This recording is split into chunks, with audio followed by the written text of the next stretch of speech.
மஹர் என்பது வாஜிப். செல்வம் இருக்கும் பொழுது, வசதி இருக்கும் பொழுது அதை கொடுக்கலாம். மஹர் கொடுத்து, சில சட்டத்தை மட்டும் சொல்கிறேன்.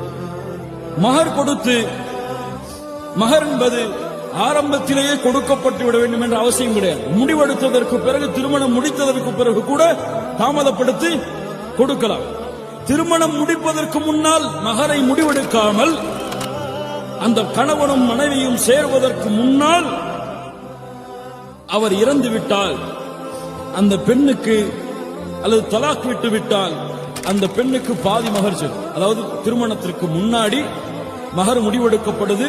திருமணம் முடிஞ்ச பிறகு இருவரும் ஒன்றோடு ஒன்றாக இணைவதற்கு முன்னாலேயே தலாக் விட்டாருன்னு சொன்னா பிடிக்காம, அந்த பெண்ணுக்கு பாதி மஹர், பாதி மஹர்.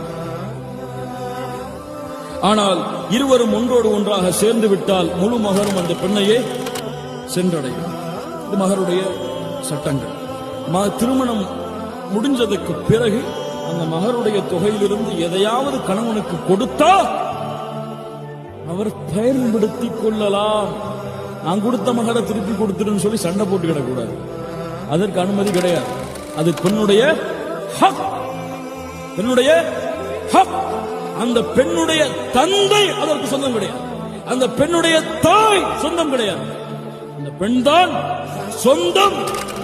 விரும்புகிறாளோ அதை செய்து கொள்கிறார்.